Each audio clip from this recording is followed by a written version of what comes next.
ಈ ದಿನ ಎನ್ನ ಸಹಸ್ರಭಾವ ಶಕ್ತಿಯಿಂದ ಬೇಟೆಯನ್ನು ಮಾಡಿ ಸರ್ತೆ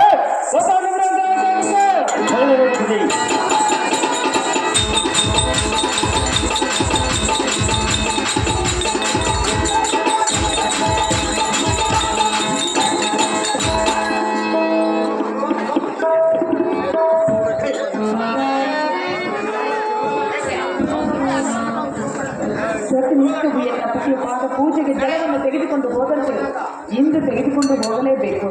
ಆಹಾ, ಬಂಗಾರದ ಗಂಟನ್ನು ಯಾರು ಮರೆತು ಇಲ್ಲೇ ಬಿಟ್ಟು ಹೋಗಿಲ್ಲ.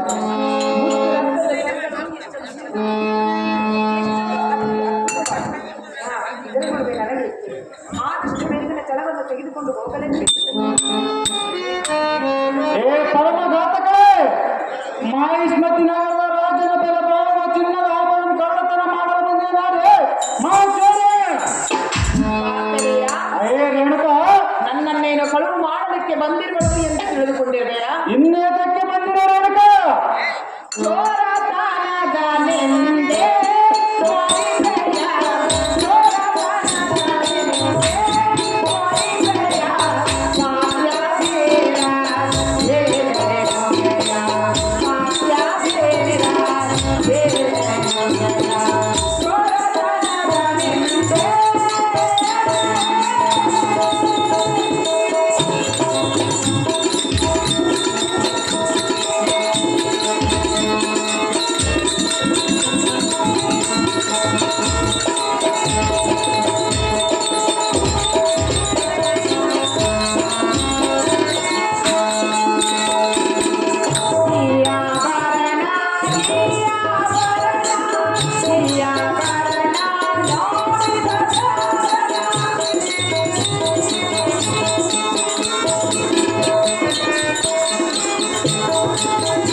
ನನ್ನನ್ನೇನು ಕಳುವು ಮಾಡಲಿಕ್ಕೆ ಬಂದಿರುವಳು ಎಂದು ತಿಳಿದುಕೊಂಡಿರುವೆಯಾ?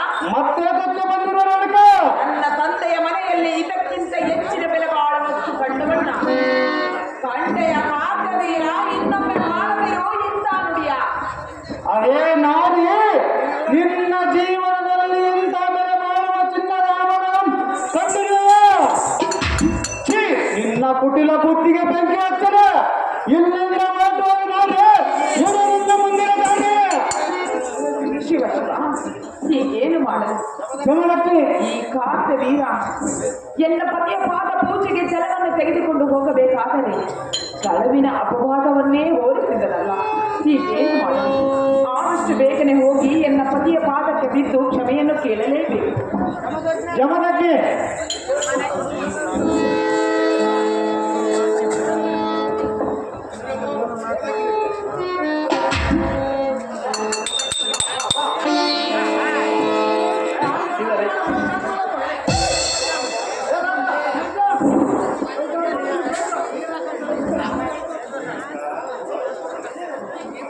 ರೇಣುಕ, ಪ್ರತಿದಿನ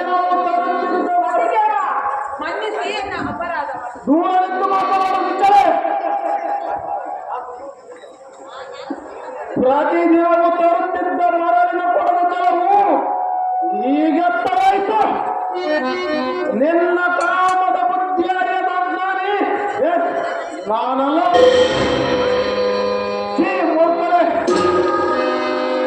ನನ್ನ ಪಾದಗಳು ಮುಟ್ಟಬೇಡ.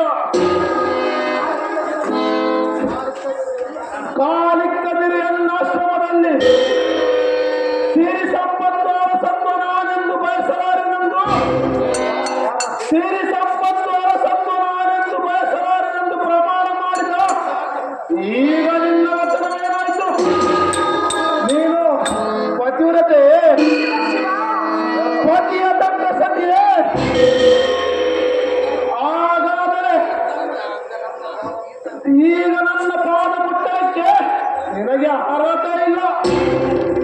ಮಾತಾಡಿದ್ರು ಮಕ್ಕಳೇ ಬೇಡ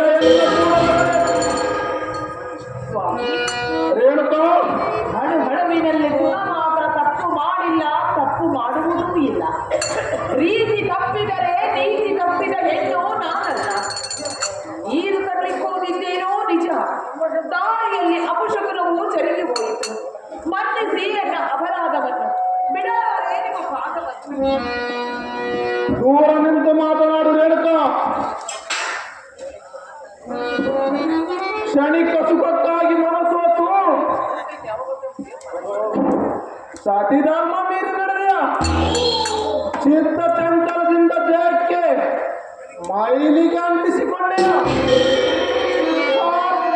ದಂಪತಿಗಳ ಉದಾರದಲ್ಲಿ ಸರಿಸಿ ಸರ್ವ ಸುಖ ಭೋಗವನ್ನೆಂತ ಅನುಭವಿಸಿ ಮಹಾಜ್ಞಾನಿಯಾದ ಯೋಗೀವರನ ಕೈ ಹಿಡಿದು ಸಾಪಿ ಶಿರೋಮಣಿ ಎನಿಸಿ 4 ಮಕ್ಕಳ ತಾಯಿಯಾಗಿ ಮುಪ್ಪಿನ ಸಮಯದಲ್ಲಿ ಮಧ್ಯ ಜನಕನಕದ ಮೇಲೆ ಅತಿಮೋಳೆ ರೇಣುಕಾ ಮತ್ತೊಮ್ಮೆ ಅವಳ ಮೇಲೆ ಆಸೆ ಪಡುವುದಿಲ್ಲವೆಂದು ಪ್ರತಿಜ್ಞೆ ಮಾಡಿ ಮತ್ತೆ ಹೋಮಕಾರಕ್ಕೆ ಬಲಿಯಾದ ಮೂರ್ಖರೇ, ಪರಮಘಾತಕರೇ.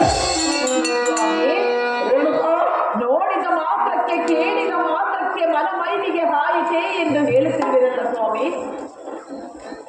ಹೌದಾ? ಹೌದು ರೇಣುಕಾ. ನೋಡಿದ ಮಾತ್ರಕ್ಕೆ ಕೇಳಿದ ಮಾತ್ರಕ್ಕೆ ಮನ ಮೈಲಿಗೆ ಹಾಯಿತೆ.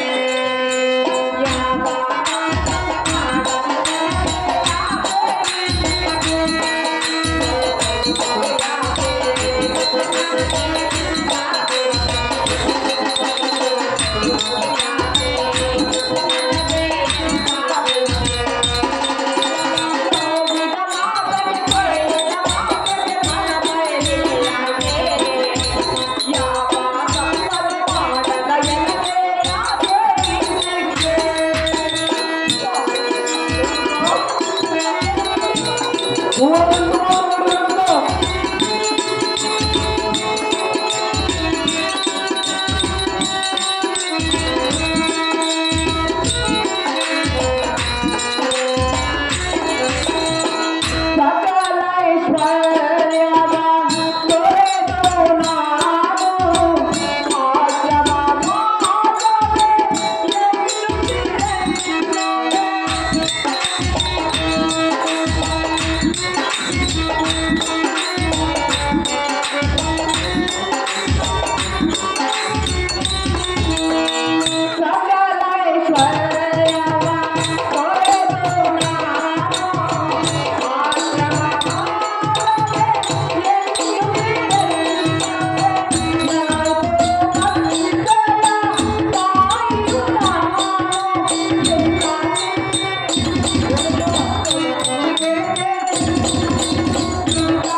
ರೇಣುಕಾ, ನೋಡಿದ ಮಾತ್ರಕ್ಕೆ ಕೇಳಿದ ಮಾತ್ರಕ್ಕೆ ಮನ ಮೈಲಿಗೆ ಹಾಯಿತೆ ಎಂದು ಹೇಳುತ್ತಿರುವಿರಲ್ಲ. ಹೌದು ರೇಣುಕಾ. ಕ್ಷಣ ಕ್ಷಣಕ್ಕೂ ನೋಡುವ, ಕ್ಷಣ ಕ್ಷಣಕ್ಕೂ ಕೇಳುವ ಈ ಕಣ್ಗಳಿಗೆ ಕಿವಿಗಳಿಗೆ ಯಾವ ಶಿಕ್ಷೆಯನ್ನು ವಿಧಿಸಬಲ್ಲದು ಸ್ವಾಮಿ? ಪರಿಶೀಲನಾ, ಕೈ ಹಿಡಿದ ನೀವೇ ಈ ರೀತಿ ಭಾವಿಸಿದರೆ ಅನ್ಯರು ಇನ್ನ ಯಾವ ರೀತಿ ಹಂಚಿಕೊಳ್ಳುತ್ತಾರೆ? ನೀರು ತರಲಿಕ್ಕೆ ಹೋಗಿದ್ದೇನೋ ನಿಜ, ದಾರಿಯಲ್ಲಿ ಅಪಶಕನವು ಜರುಗಿ ಹೋಯಿತು. ಎಲ್ಲ ಅಪರಾಧವನ್ನು ಮನ್ನಿಸಿ ರೇಣುಕಾ, ದೂರ ನಿಂತು ಮಾತನಾಡು. ಛೀ, ಮೂರ್ಖಳೆ, ಈ ಮಾತು ಹೇಳಲು ನಿನಗೆ ಸ್ವಲ್ಪವಾದರೂ ನಾಚಿಕೆ ಆಗುವುದಿಲ್ಲವೇ? ನನ್ನ ಮನದಾಸೆ ನಿರಾಶೆ ಮಾಡಿದೆ. ಇನ್ನು ನಿನ್ನ ಮುಖ ನನಗೆ ತೋರಿಸಬೇಡ. ಆನಸೂಯಂತೆ ಪತಿವ್ರತೆ ಆದರೂ ಮಹಾಯಂತೆ ಅವಿವೇಕಿಯಾದೆಯ. ನೀತಳೆ ಮಾ ಗಾತುಗಳೇ. ಸ್ವಾಮಿ, ರೇಣುಕಾ, ನಿಮ್ಮನ್ನು ಅಗಲಿ ಹೋಗೆಂದರೆ ನಾನು ಎಲ್ಲಿಗೆ ಹೋಗಲಿ ಸ್ವಾಮಿ? ಎಲ್ಲಿಗಾದರೂ ಇವಾಗ ನಿಮ್ಮನ್ನು ಅಗಲಿ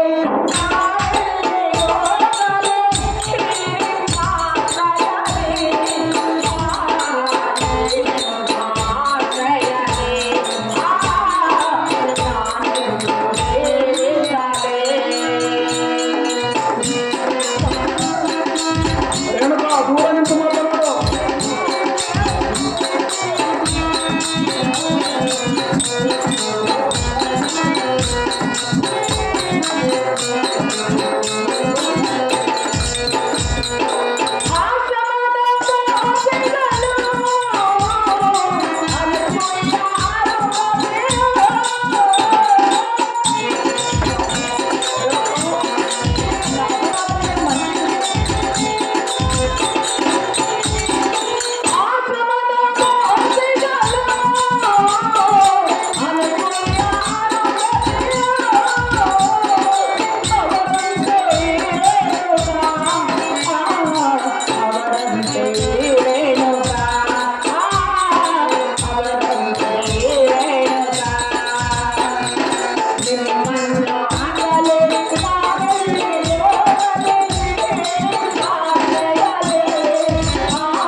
ಸ್ವಾಮಿ, ರೇಣುಕಾ, ನಿಮ್ಮನ್ನು ಅಗಲಿ ಹೋಗೆಂದರೆ ನಾನು ಎಲ್ಲಿಗೆ ಹೋಗಲಿ ಸ್ವಾಮಿ?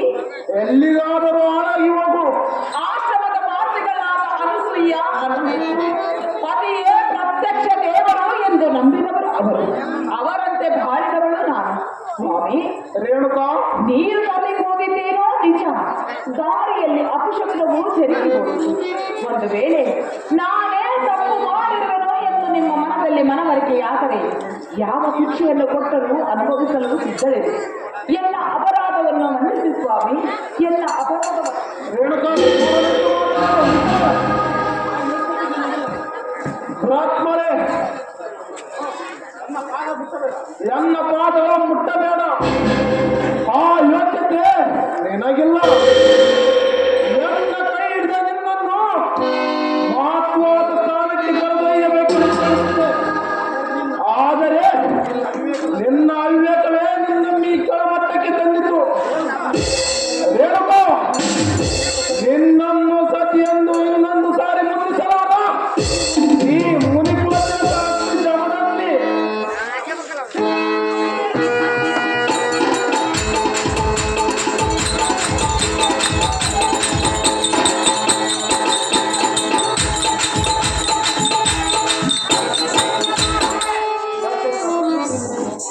ಅಮ್ಮ ಮಾತೆ ಪರಮ ಪುನೀತೆ ರೇಣುಕರಾಗಿರುತ್ತದೆ. ನಿನ್ನ ಆಶೀರ್ವಾದದಿಂದ ಕೈಲಾಸವಾಸನಾದ ಈಶನ ಪ್ರತ್ಯಕ್ಷ ಮಾಡಿಕೊಂಡು ಆತನ ಕರದಲ್ಲಿರುವ ತ್ರಿಶೂಲವನ್ನು ಪರಶುವನ್ನಾಗಿ ಪಡೆದುಕೊಂಡು ಬಂದನು. ನಿನ್ನ ಮಗ ಪರಶುರಾಮನನ್ನೇ ಆಶೀರ್ವಾದ ಮಾಡಿದರೆ ಏನೆಂದು ಆಶೀರ್ವದಿಸಲಿಕ್ಕಂತ ಅಮ್ಮ ಮಾತೆ ಪರಮ ಪುನೀತೆ, ನೀನು ದುಃಖಪಡುವ ಕಾರಣವೇನು ಮಾತೆ? ರಾಮ, ಅಮ್ಮಯ್ಯ, ನನ್ನ ಕಣ್ಣೀರಿಗೆ ಕಾರಣ ನನ್ನನ್ನು ಕೇಳಬೇಡ ಮಗನೇ. ಅದು ಏತಕ್ಕೆ ಮಾತೆ? ಎದುರಿಗೆ ನಿನ್ನ ತಂದೆಯೇ ಇದ್ದಾರೆ, ಅವರನ್ನೇ ಕೇಳಿ ತಿಳಿದುಕೋ. ಓಹೋ ಪ್ರಿಯ ಕುಮಾರ, ರುದ್ರನಂತೆ ನೀವು ಕೋಪ ತಾಳಿರುವ ಕಾರಣವೇನು? ನಿಮಗೆ ಎದುರಾಗಲು ಬರೆಯಲು ಈ ಅನ್ನ ಮಂದವೇನು?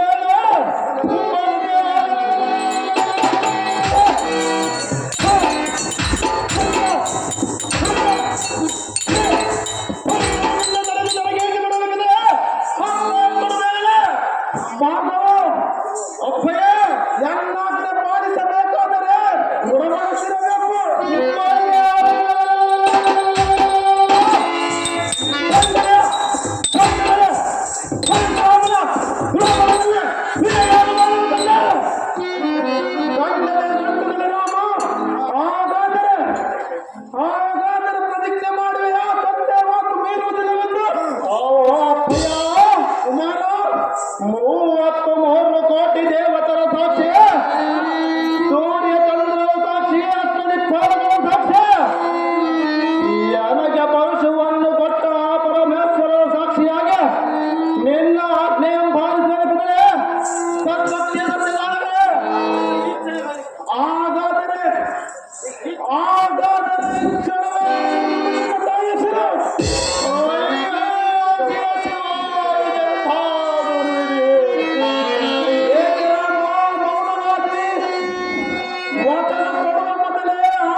ಅಯ್ಯೋ ಶಿವ ಶಿವ ಕೈಲಾಸವಾದ ಈಶ ಮಹೇಶ ಈ ಅಂದ ಪರೀಕ್ಷೆ ನಾನೆಲ್ಲ ಪ್ರತೀಕ್ಷೆ ಮಾಡಿದೆ ಅಮ್ಮಯ್ಯ ದೇವ ಪರಮೇಶ್ವರ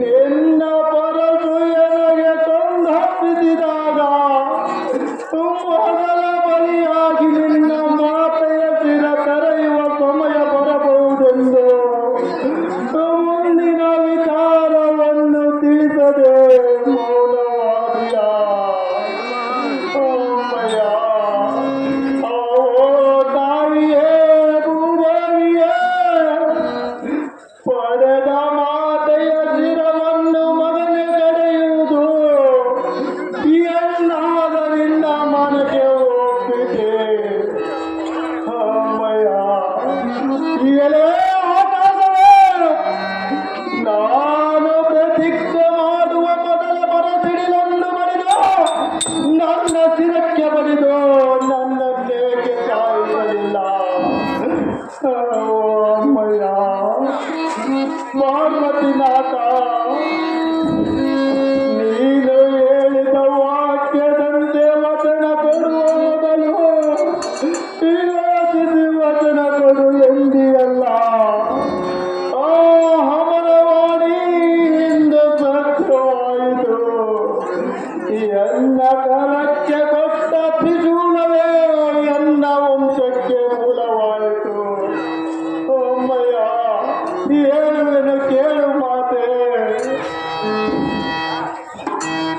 ಅಮ್ಮಯ್ಯ ಹೇಳುವೆನು ಕೇಳು ಮಾತೆ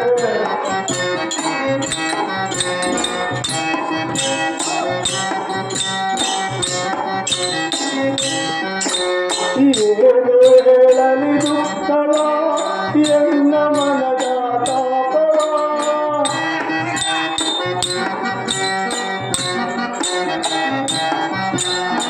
ಏನು ಹೇಳಲಿ ದುಃಖವ ಎನ್ನ ಮನದ ತಾಪವ ಪೂರ್ವ ಜನ್ಮವ ಇದು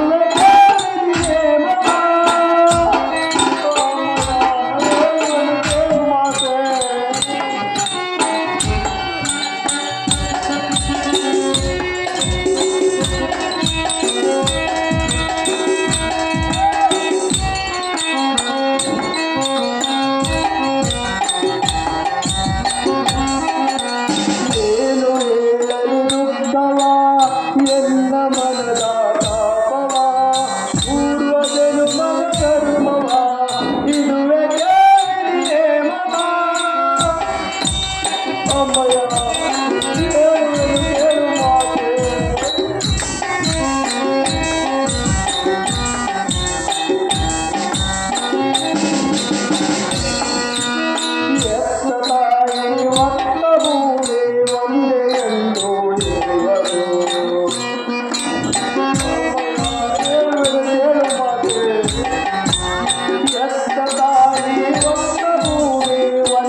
ಮಗನು ಹುಟ್ಟಿರುವನೇ ಈ ಜಗದೊಳಗೆ ಒಮ್ಮಯ್ಯ ಈ ಎತ್ತ ತಾಯಿ ಒತ್ತ ಭೂಮಿ ಎಲ್ಲವೂ ಒಂದೇ ಒಮ್ಮಯ್ಯ ಈ ಪರಶುವಿನಿಂದ ನಿನ್ನ ರುಂಡ್ರವನ್ನು ಖಂಡಿಸಬಹುದೇ ಮಾತೆ ಸಹಿಸಲಾರೆ ಎನ್ನ ಮರದ ಗತೆ ಅಮ್ಮಯ್ಯ ಇದೆಂತ ದುರಂತ ಘಟನೆ ಬಂದೊದಗಿತು ಜಗದೊಳಗೆ ನನ್ನ ಎದುರಿಗೆ ಕಳಂಕ ಬರುವಂತಾಯಿತು ಅಮ್ಮಯ್ಯ ಈ ಎದಗೆ ನೀರೇ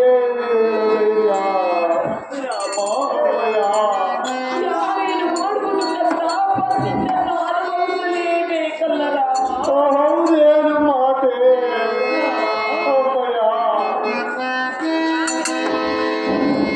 ಬದುಕಿ ಬಾಳ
ರಾಮ, ಯಾರೇನು ಮಾಡುವುದು ಕಂದ ಬಂದಿದ್ದನ್ನು ಅನುಭವಿಸಲೇಬೇಕಲ್ಲ ರಾಮ. ಹೌದು ಹೇಳು ಮಾತೆ ತಾಯಿಗೆ ಕೊಟ್ಟ ವಚನದಂತೆ ಅರನಿಂದ ಪರಶುವನ್ನಾಗಿ ಪಡೆದುಕೊಳ್ಳಿ. ತಂದೆಯ ಮಾತನ್ನು ಉಳಿಸಿಕೊಳ್ಳಬೇಕಾದರೆ ಈ ನಿನ್ನ ಎತ್ತ ತಾಯಿಯ ರುಂಡವನ್ನು ಅರೆಗೆಳೆದು ಬಿಡು ಮಗನೇ, ಅರೆಗೆಳೆದು ಬಿಡು.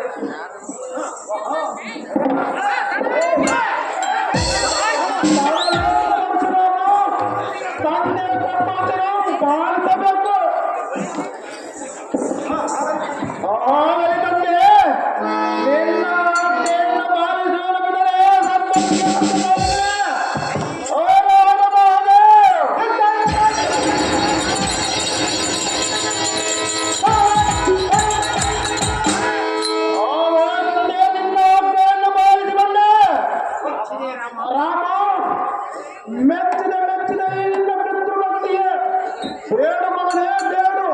ನಿನಗೆ ಯಾವ ವರ ಬೇಕು? ನಿನಗೆ ತೃಪ್ತಿ ಆಯ್ತಪ್ಪಿದರೆ ಮುದುಕುವುದಿಲ್ಲಗಳೇ ತಾನೇನೇ ಕೇಳು ಕೇಳು ಮನದಿಚ್ಚ ಬೇಗನೆ ಪಿತನೇ ಭಾರ್ಗವ ಆಗಾದರೆ ಕೇಳು. ಪ್ರತಿಜ್ಞೆ ಮಾಡುವಿರ ನಾನು ಕೇಳುವ ಕೊಡುವನಲ್ಲ. ರಾಮ ಕೊಟ್ಟ ಮಾತು ಎಂದು ತಪ್ಪಲ್ಲ, ತಪ್ಪು ಅನ್ನುವಲ್ಲ. ಈ ಯೋಗಿ ಕುಲತಿನ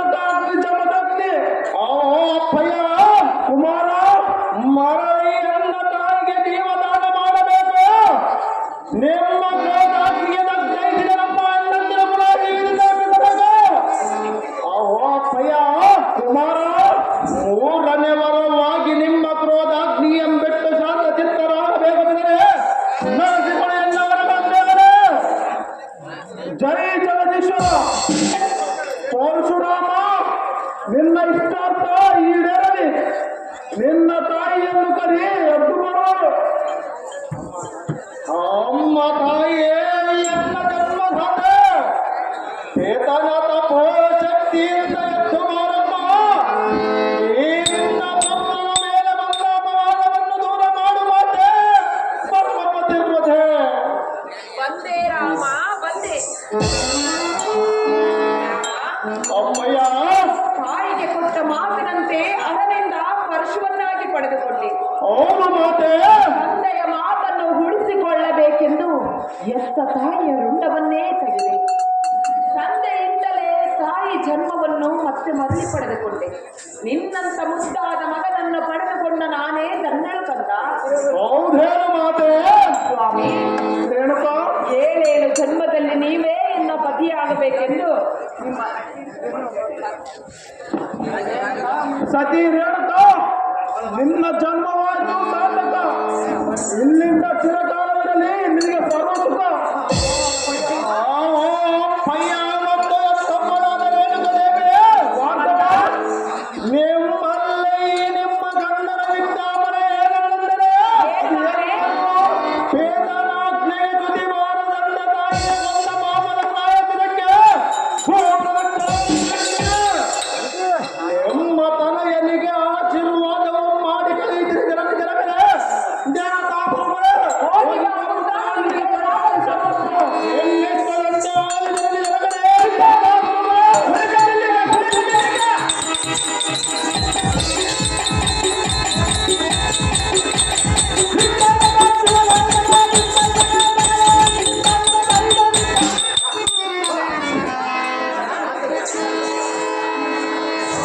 ಸುರೇಖಾ ಚಂದ್ರಿಕಾ